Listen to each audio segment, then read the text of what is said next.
Thanks for joining us. I'm Megan Roberts. Two Nunavut mothers are questioning the actions of the Department of Family Services. Their issues stem from experiences dealing with the foster care system. CBC News has changed the names of both women to protect their children's identities. TJ Deer reports, and a warning, this story contains allegations of abuse and sexual abuse. Lily and Sophia say family services staff have been rude and disrespectful to them. Lily's children were taken away for 3 months after someone she knew called the RCMP. Lily says her kids came home with scars and missing hair and were taken away again 2 years later. This time, they were gone for several years. Lily hasn't gotten answers from family services, even after meeting with the deputy minister. As a result of her experiences, Lily feels the department is unfairly treating Inuit clients with what she calls systemic racism and colonial practices. Sophia says some of her children are still away from her. She hasn't heard from them since they left because she says family services is still figuring out how to put them in touch. When Sophia heard from her former partner's family that one of her kids may have been sexually abused in a foster home, she says she lashed out at the family services worker in her community. She's also been told that one of her kids doesn't want to come back home, which she doesn't believe. Their stories come after a 2023 report by Canada's Auditor General issued a harsh review of child and family services in Nunavut. Regarding foster care, the report found that of the homes they surveyed, the department did not thoroughly screen these new homes or carry out required reviews of the established ones.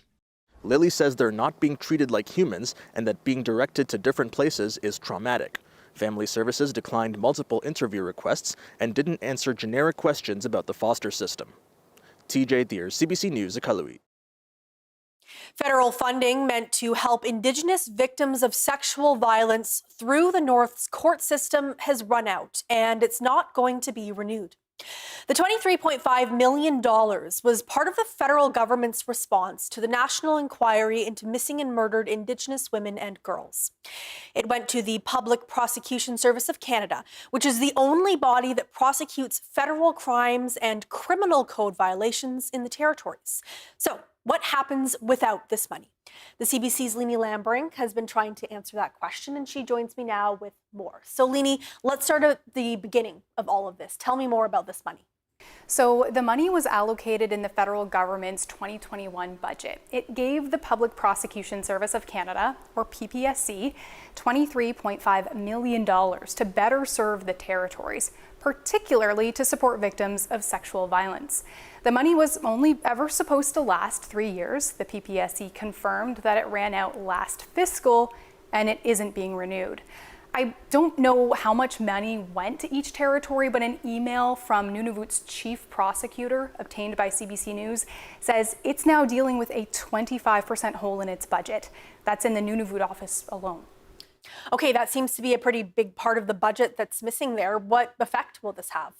I'd hoped to speak with the chief federal prosecutor in each territory to answer that exact question, and I'd lined up interviews with each one. But then the Public Prosecution Service's spokesperson canceled the interviews on their behalf, saying the PPSC was in the midst of figuring out what to do. We do know from that email sent out by Nunavut's chief prosecutor that the Nunavut office is preparing for changes. Philippe Plourde told his staff that they were being asked to consider all options and to make do with less. He also asked people to let him know if they were planning to stop working at the Nunavut office in the next year so that that could be accounted for in planning. Do we know what this money was being used for? I couldn't get an exhaustive list from the PPSC about everything that it was using this MMIWG funding for, but we do know how part of it was used. The NWT office started a specialized prosecution team back in 2022. Nunavut launched a specialized prosecution team last year as well. The teams are there to help guide victims through their experience with the justice system and to provide consistency. The NWT team, for example, consisted of 2 senior prosecutors who would oversee all sexual assault cases in the territory.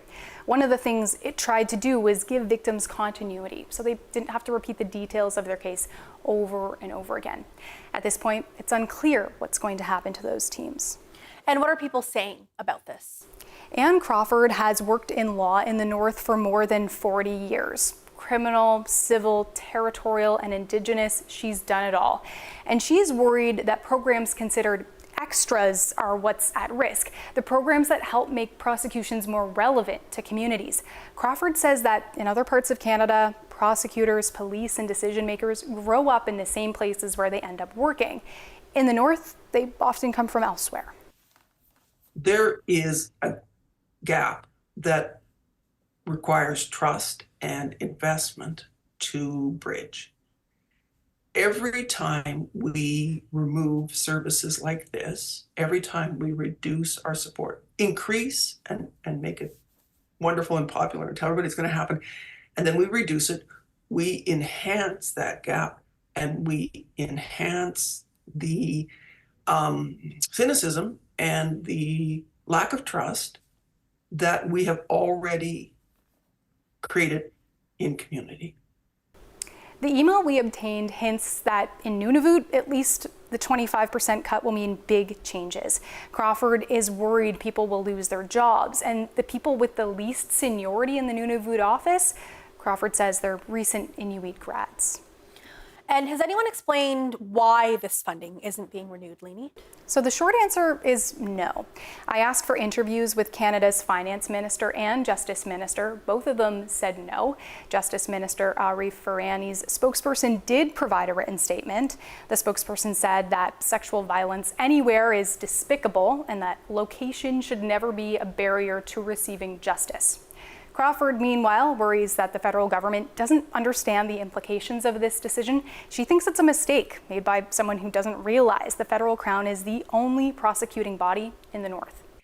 Usually when we get a strange glitch of this kind, where there's a huge gap in funding or there's a huge reversal, it has to do with somebody up the chain just not getting it, not understanding what the impacts would be. And it seems to me here in this situation, somebody somewhere up the chain just doesn't get it. Meanwhile, the Public Prosecution Service of Canada said in an email that it was reorganizing its resources to try and fulfill its mandate. Okay, thanks for all your work on this, Leni. Thanks, Megan. A bill passed in Nunavut nearly 4 years ago that addressed police accountability has still not been implemented. Now, a former justice minister is speaking up. MLAs passed the bill in 2021. It was supposed to create a civilian oversight body that would investigate incidents involving police. Nunavut currently has agreements with police services in Ottawa and Calgary to investigate incidents. The bill sought to replace those agreements with a Nunavut-based investigative body. The Justice Minister at the time of the bill's signing says he's growing concerned as more time passes. This is taking way too long. I think it's very important to have that voice, or at least that viewpoint, available to any investigation into any occurrences. In a statement, the Nunavut Justice Department says it's working to put the bill into practice. Contract negotiations fell through in 2022. The department is still negotiating with a civilian oversight body, but says nothing has been formalized.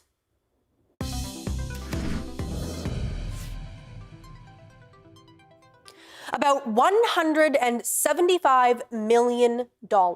That's what natural disasters cost the Northwest Territories government in 2023. MLAs learned the figure at the Standing Committee on Public Accounting on Tuesday. Luke Carroll has more. Celestino O is the territory's Assistant Comptroller General. Yesterday, he told a group of MLAs exactly how much the NWT spent on natural disasters in 2023, which was mainly on the wildfires.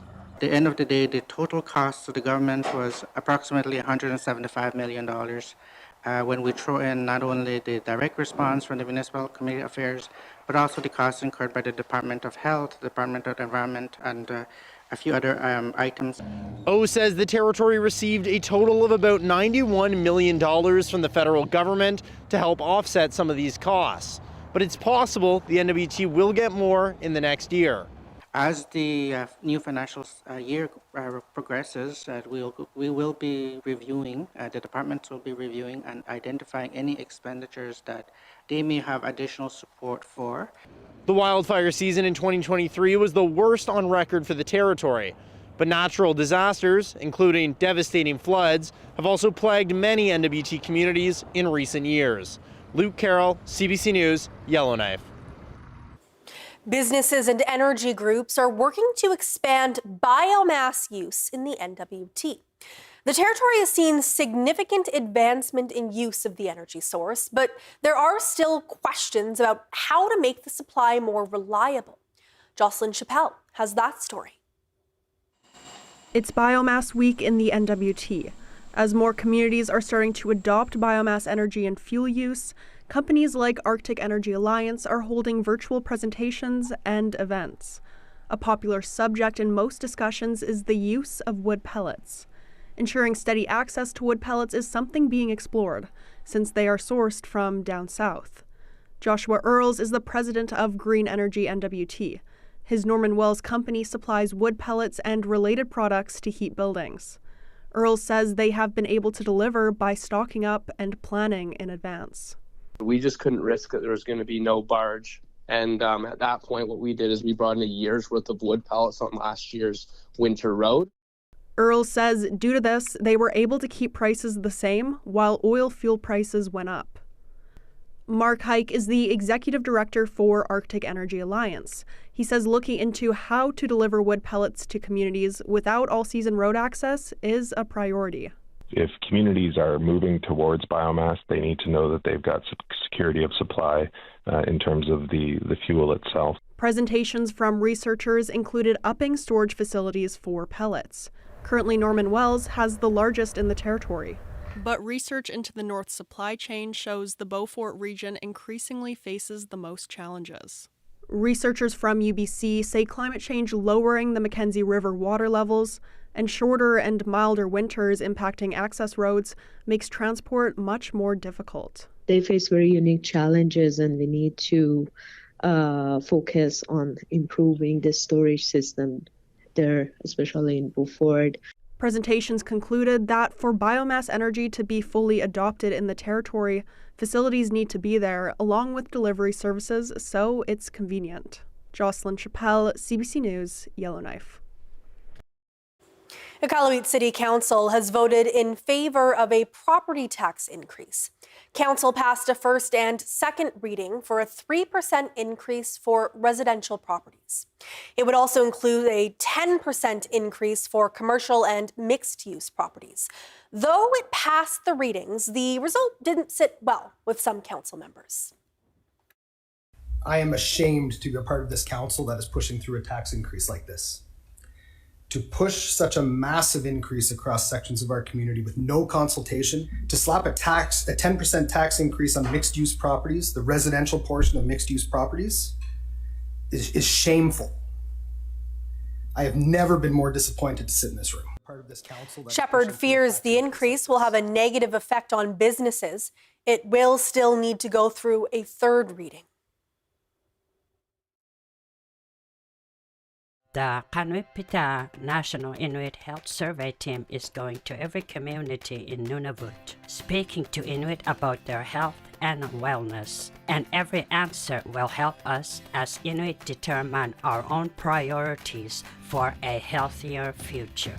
Together, we will answer the question, Kanuipita, how are we?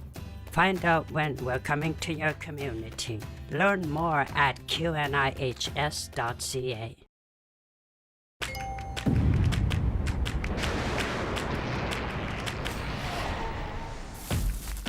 I've never seen anything like this before.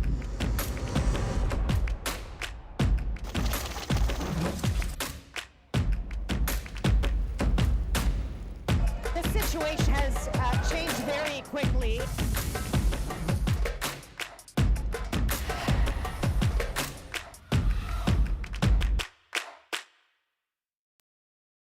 In your once stolen vehicle in West Africa. That is crazy. Jumped in a car and then off they went. I want my truck back. 300% increase in auto theft. 300%. It's organized crime, well financed. They are selling vehicles that are insecure. They're working on it. We hear that from a lot of automakers. Yeah. We think we found your car. Oh my goodness.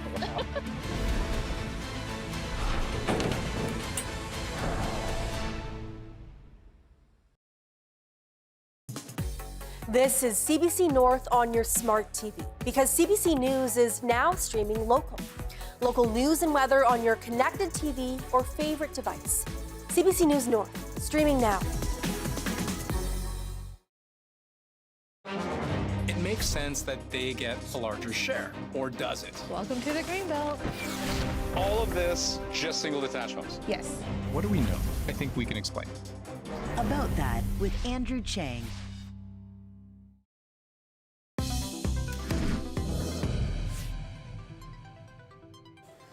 The executive director of the NWT Literacy Council says she was shocked when she learned that Aurora College was shutting down its community learning centers. People can go to the centers for courses or academic upgrading. Aurora College says they had low enrollment and high costs. It says it needs a better model, which will include online learning. Catherine Barry-Paddock says that may not be the best option for everyone. Online learning does work for some folks. We know that. They've seen good results with the program that they do for high school students in some of the outlying communities. But it's really something that's very situational, and I think it would need to have a lot of support. So I think if they were to go to that mode in some ways, they would need to still have a staffed place where people could come and get the support they need to do that, whether that's meeting together and working online together and then having an instructor there to kind of deconstruct what's been learned and just provide that support. I think it could have its place, but I don't think it's the ultimate answer. All 19 community learning centers in the NWT will be shut down by June 30th. For the first time, psychologists will be regulated in the Yukon. The territorial government has updated its Health Professions Act. There will be new rules, including around how people can qualify to work as psychologists. Charlene Bradford is a registered psychologist who practices in the Yukon. She says the change is good news for patients and practitioners. I am hopeful that this makes it more appealing to other psychologists across Canada to want to come here. We're no longer an unregulated Wild West. We have regulations, and there's a clear process for that now, which is really fabulous. So I'm hoping it opens the doors for other psychologists to work here, perhaps from across the north, perhaps in telehealth ways. So there's a lot of possibility there. Psychologists will also be required to take Yukon University's First Nations 101 training. The new rules take effect February 1st. An off-leash dog in Yellowknife has bitten a person and attacked other dogs. It's left residents concerned for their safety and that of their pets. The CBC's Nadir Hashmi reports. Several Yellowknifers have reported incidents with an aggressive pit bull mix. One of them says she had an encounter 2 weeks ago. Oh, I was terrified. I couldn't believe it was happening. I started screaming. Piggott says she was walking past the CBC office toward Forest Drive when she saw the pit bull off-leash running across the road and barking hysterically at her dog, Ulu. And after a few seconds, sunk its teeth into Ulu's throat, the side of her neck. Piggott says although the pit bull's caretaker tried to pull his dog off, but it lashed on to her dog's cheek. I don't know what kind of person would repeatedly allow this to happen and not do something as simple as putting a leash on their dog.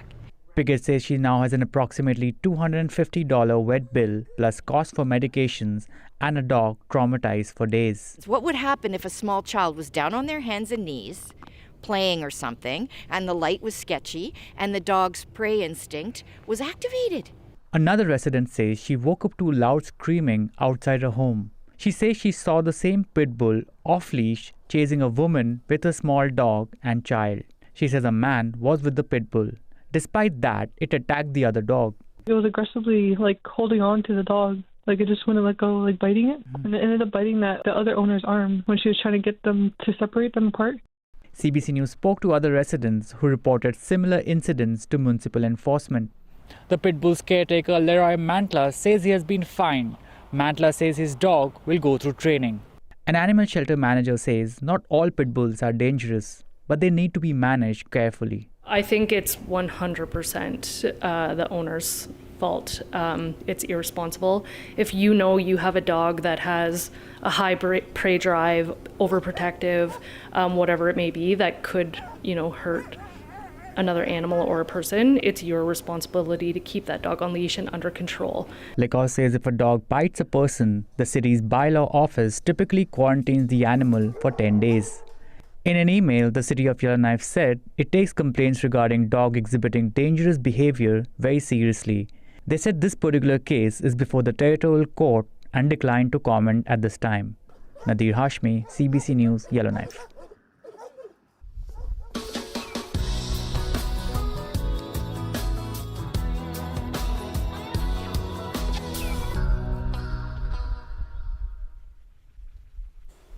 The Yukon Quest kicks off this weekend.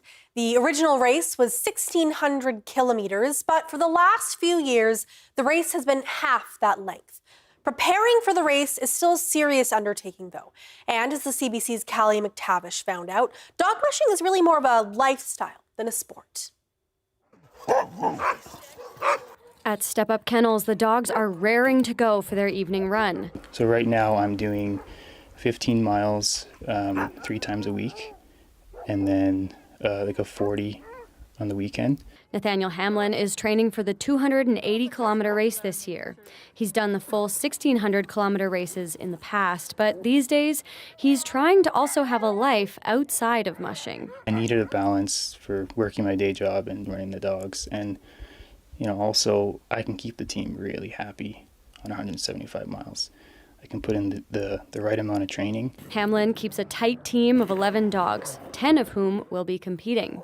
His lead dog is Juniper.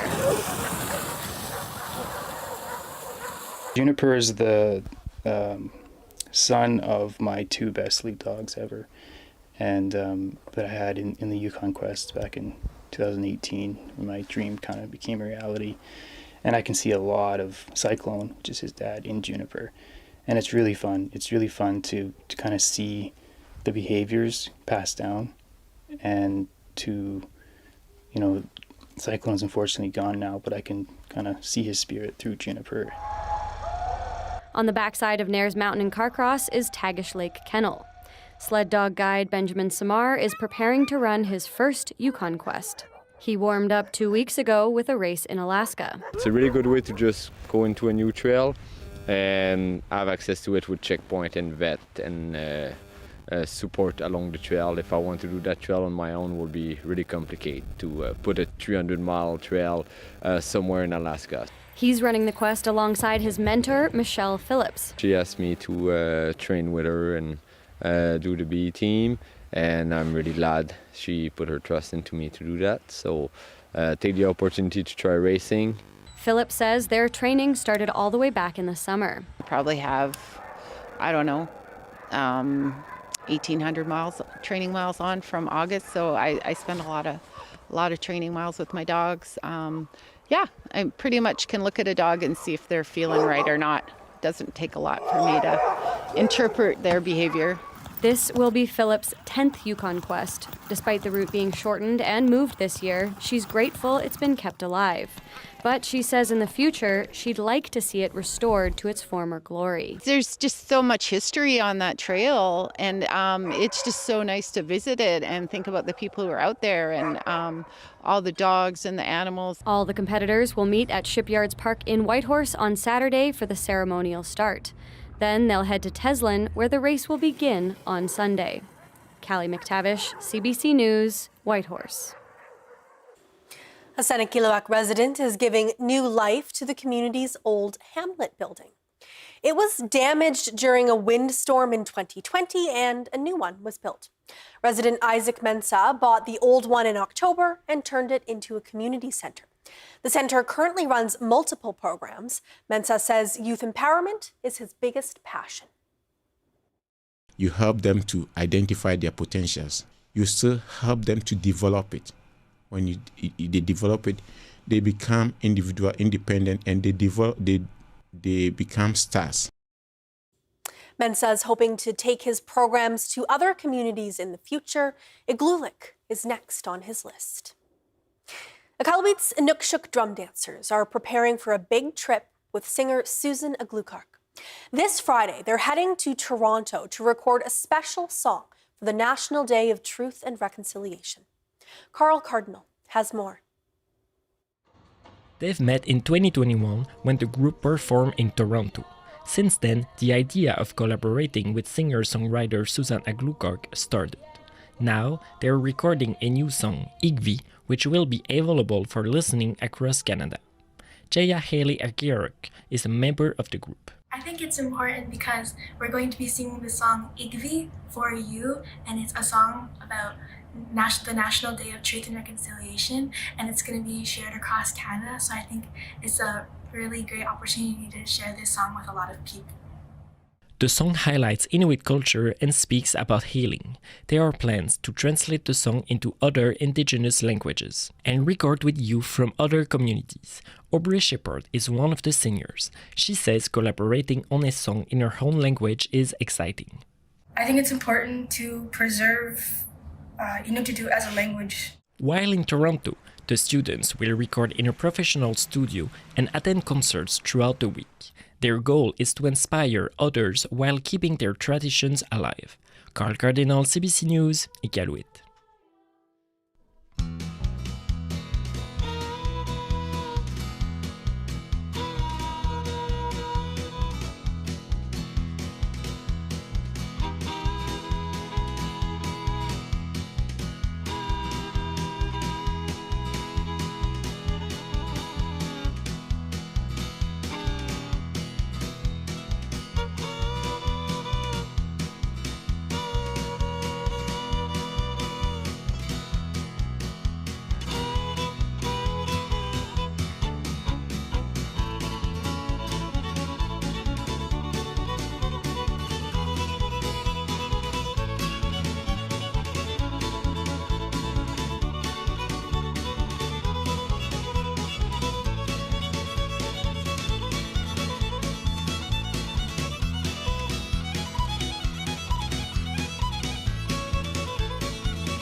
And that is Northbeat for tonight. For news anytime, go to cbc.ca/north. Thank you for watching. I'm Megan Roberts. Have a good night.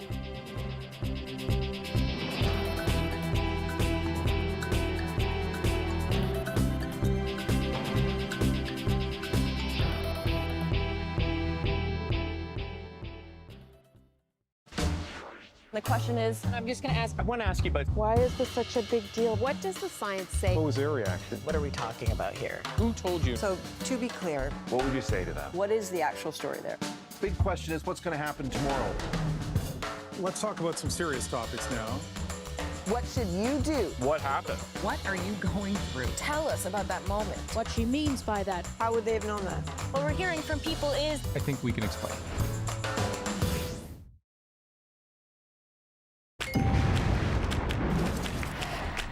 I've never seen anything like this before.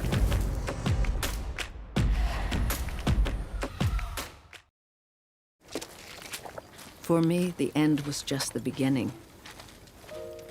I felt I must come. If I did not come at once, it would be too late. And these places that are watered with the best blood of Canada might only be names and memories.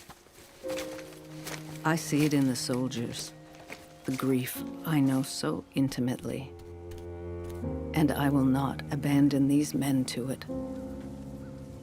The isolation wears on me.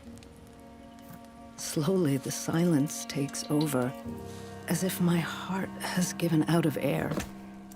I cannot talk. I can only paint.